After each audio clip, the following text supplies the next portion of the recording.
ನಮಸ್ತೆ ಎಲ್ರಿಗೂ. ನೀವೇನಾದರೂ ಮೊಳಕೆ ಬರಿಸಿದ ಹುರುಳಿಕಾಳನ್ನ ಈ ಥರ ಮಾಡ್ಕೊಂಡು ಪಲ್ಯ ತಿಂದ್ರಂತೂ ನಿಮ್ಮ ಕತೆ ಮುಗೀತು ಅಂತಲೇ ಹೇಳ್ಬೋದು. ಹಾಗಿದ್ದರೆ ರುಚಿಯಾಗಿ ತುಂಬ ರುಚಿಯಾಗಿ ಮಾಡಿದ್ದೀನಿ ಈ ಮೊಳಕೆ ನಾವು ಹುರುಳಿಕಾಳು ಬರಿಸಿದ್ದಂಥ ಪಲ್ಯನ. ಹಾಗಿದ್ರೆ ಬನ್ನಿ ಯಾವ ರೀತಿ ನಾನು ಮಾಡಿದ್ದೀನಿ ಈ ಪಲ್ಯನ ಅಂತೇಳಿ ತಿಳಿಸ್ಕೊಡ್ತೀನಿ. ನೋಡಿ, ಇವಾಗ ಒಂದೇ ದಿನದಲ್ಲಿ ಮೊಳಕೆ ಬರಿಸಿರೋ ಅಂತಹ ಹುರುಳಿಕಾಳು ಎಷ್ಟು ಚೆನ್ನಾಗಿ ಬಂದಿದೆ ನೋಡಿ. ಇದನ್ನು ತಿನ್ನೋದ್ರಿಂದ ಬಹಳನೇ ಹೆಲ್ತ್ ಬೆನಿಫಿಟ್ ಇದೆ. ಇದನ್ನು ಹುರುಳಿಕಾಳು ಹಾಗೇ ಮೊಳಕೆ ಬರಿಸ್ದೇ ತಿಂದರೆ ಹೀಟು, ಮೊಳಕೆ ಬರಿಸಿ ತಿಂದರೆ ತುಂಬಾ ತಂಪು. ಈ ಬೇಸಿಗೆ ಕಾಲದಲ್ಲಂತೂ ಮೊಳಕೆ ಬರಿಸಿ ಕಾಳುಗಳನ್ನು ತಿನ್ನಿ. ಬಹಳನೇ ದೇಹಕ್ಕೆ ತಂಪು ಕೂಡ, ಕಣ್ಣಿಗೂ ಕೂಡ ತುಂಬಾ ಒಳ್ಳೆಯದು ಈ ಹುರುಳಿಕಾಳು ತಿನ್ನೋದ್ರಿಂದ. ನಿಮಗೆ ಕಣ್ಣಿನ ಪವರ್ ಏನಾದರೂ ಇದ್ದರೆ, ಲೆನ್ಸ್ ಹಾಕ್ತಾಯಿದ್ರೆ ಇಲ್ಲಾಂದರೆ ನೀವು ಗ್ಲಾಸಸ್ನ ಹಾಕ್ತಾಯಿದ್ರೆ ಇದನ್ನು ತಿಂತಾ ಬನ್ನಿ. ವಾರದಲ್ಲಿ ಒಂದು 2ರಿಂದ 3 ಬಾರಿ ತಿಂತಾ ಬನ್ನಿ. ಖಂಡಿತವಾಗ್ಲೂ ನಿಮ್ಮ ಕಣ್ಣಿನ ಸಮಸ್ಯೆನೂ ಕೂಡ ಬಗೆಹರಿಯುತ್ತೆ. ಇದರಿಂದ ಹೇಗೆ ನಾನು ಪಲ್ಯ ಮಾಡ್ತೀನಿ ಅಂತೇಳಿ ನೋಡೋಣ. ಇವಾಗ ಮೊಳಕೆ ಬರಿಸಿರೋ ಕಾಳುಗಳನ್ನೆಲ್ಲ ಈ ರೀತಿಯಾಗಿ ಒಂದು 2ರಿಂದ 3 ಬಾರಿ ಚೆನ್ನಾಗಿ ತೊಳ್ಕೊಳ್ಳಿ. ಚೆನ್ನಾಗಂದರೆ ಚೆನ್ನಾಗಿ ತೊಳ್ಕೊಬೇಕು. ಒಂದು 2ರಿಂದ 3 ಬಾರಿ. ಅದರಲ್ಲಿ ಏನಾದರೂ ಲೋಳೆ ಆ ಥರ ಏನಾದರೂ ಇದ್ದರೆ, ಸಿಪ್ಪೆ ಏನಾದರೂ ಇದ್ದರೆ ಸಪ್ರೇಟ್ ಆಗುತ್ತೆ ಅನ್ನೋದಕ್ಕೋಸ್ಕರ ಚೆನ್ನಾಗಿ ಒಂದು 2ರಿಂದ 3 ಬಾರಿ ಈ ರೀತಿಯಾಗಿ ತೊಳೆದು ಎತ್ತಿಟ್ಕೊಳ್ಳಿ. ಬಹಳ ಅಂದರೆ ಬಹಳನೇ ಹೆಲ್ತ್ ಬೆನಿಫಿಟ್ ಇದೆ. ನೋಡಿ, ಇವಾಗ ತೊಳೆದ್ಬಿಟ್ಟು ಒಂದು ಸಪ್ರೇಟ್ ಆಗಿರೋ ಒಂದು ಪಾತ್ರೆಯಲ್ಲಿ ನಾನು ಹಾಕ್ತಾಯಿದ್ದೀನಿ ಇದನ್ನು.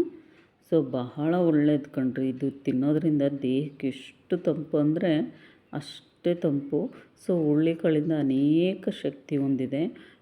ಇದು ನಮ್ಮ ದೇಹದಲ್ಲಿ ಆಗುವಂತಹ ಬದಲಾವಣೆ.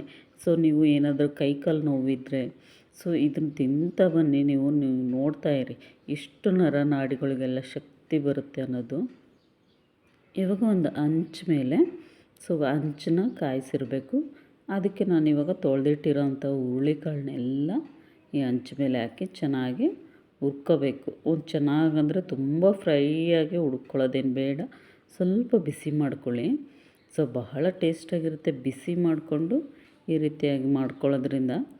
ನೋಡಿ, ಇವಾಗ ಇದೆಷ್ಟನ್ನು ಈ ರೀತಿ ಹಂಚು ಮೇಲೆ ಹಾಕಿ ಚೆನ್ನಾಗಿ ಬಿಸಿ ಮಾಡ್ತಾಯಿದ್ದೀನಿ.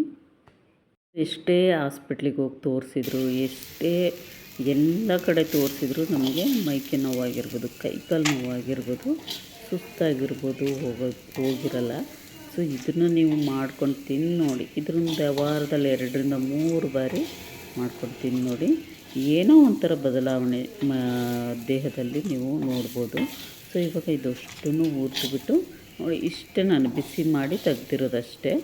ಸಾಕಿವಾಗ ಒಂದು ಪಾತ್ರೆಯಲ್ಲಿ ನೀರನ್ನ ಚೆನ್ನಾಗಿ ಕಾಯಿಸಿ ಕುದಿ ಬರಬೇಕು.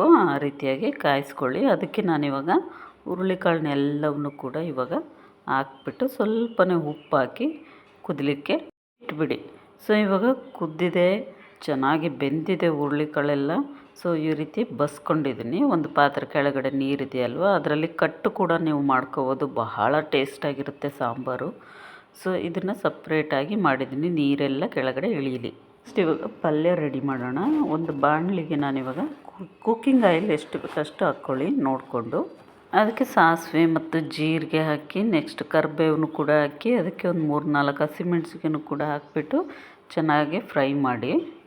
ಇದಾದಮೇಲೆ ಕಟ್ ಮಾಡಿ ಇಟ್ಟಿರೋಂಥ ಈರುಳ್ಳಿ, 2 ಈರುಳ್ಳಿನ ನಾನು ಕಟ್ ಮಾಡಿ ಹಾಕಿರೋವಂಥದ್ದು, ಇದನ್ನು ಕೂಡ ಆಯಿಲಲ್ಲೇ ಚೆನ್ನಾಗಿ ಫ್ರೈ ಮಾಡ್ಕೊಳ್ಳಿ. ಈ ರೀತಿಯಾಗಿ ಬಹಳ ಅಂದರೆ ಬಹಳ ರುಚಿಯಾಗಿರುತ್ತೆ. ಹುರುಳಿಕಾಳು ಮೊಳಕೆ ಬರಿಸಿರೋ ಹುರುಳಿಕಾಳನ್ನ ತಿಂದು ನೋಡಿ, ಸಖತ್ತಾಗಿರುತ್ತೆ. ಇದಕ್ಕೆ ಸ್ವಲ್ಪನೇ ಸಾಲ್ಟ್ ಹಾಕಿಬಿಟ್ಟು ಈ ರೀತಿಯಾಗಿ ಮತ್ತೆ ಫ್ರೈ ಮಾಡ್ಕೊಳ್ಳಿ. ಇವಾಗ ಈ ಒಗ್ಗರಣೆಗೆ ಬೇಯಿಸಿಟ್ಟಿದ್ವಲ್ವ ಹುರುಳಿಕಾಳನ್ನ ಇದಕ್ಕೆ ಸೇರಿಸ್ಕೊಂಡು ಚೆನ್ನಾಗಿ ಮಿಕ್ಸ್ ಮಾಡಿ. ಇವಾಗ ಚೆನ್ನಾಗಿ ಮಿಕ್ಸ್ ಮಾಡ್ಕೋಬೇಕು. ಬಹಳ ಅಂದರೆ ನೀವು ಈ ಥರ ಮಾಡ್ಕೊಂಡು ತಿಂದ್ರಂತೂ ಕತೆ ಮುಗೀತು ಅಂತ ನಾನು ತಮ್ಲೈನಲ್ಲೇ ಹಾಕಿದ್ನಲ್ವ. ಅದು ಇದಕ್ಕೇ. ಇದಕ್ಕೆ ಸ್ವಲ್ಪ ಕಾಯಿ ತುರಿನ ಹಾಕ್ಕೊಳ್ಳಿ. ಹಾಕ್ಬಿಟ್ಟು ಚೆನ್ನಾಗಿ ಮಿಕ್ಸ್ ಮಾಡಿ, ಮೇಲ್ಗಡೆ ಬೇಕಿದ್ದರೆ ಕೊತ್ತಂಬರಿ ಸೊಪ್ಪು ಬೇಕಿದ್ದರೆ ನೀವು ಕಟ್ ಮಾಡಿ ಹಾಕ್ಕೋಬೋದು. ನೋಡಿ, ಬಹಳ ಅಂದರೆ ಬಹಳ ರುಚಿಯಾಗಿರುತ್ತೆ. ಅದಕ್ಕೆ ನಾನು ಹೇಳಿದ್ದು, ನೀವೇನಾದರೂ ಮೊಳಕೆ ಬರಿಸಿದ ಹುರುಳಿಕಾಳನ್ನ ಈ ಥರ ನೀವು ಮಾಡ್ಕೊಂಡು ತಿಂದ್ರಂತೂ ನಿಮ್ಮ ಕತೆ ಮುಗೀತು. ನೀವು ಕಳೆದೋಗ್ಬಿಡ್ತೀರ, ಅಷ್ಟು ರುಚಿಯಾಗಿರುತ್ತೆ ಮೊಳಕೆ ಬರಿಸಿದ ಹುರುಳಿಕಾಳಿನ ಪಲ್ಯ. ಸೊ ನೋಡಿದ್ರಲ್ವಾ, ಟ್ವಿಸ್ಟ್ ಅಂದರೆ ಇದೇ.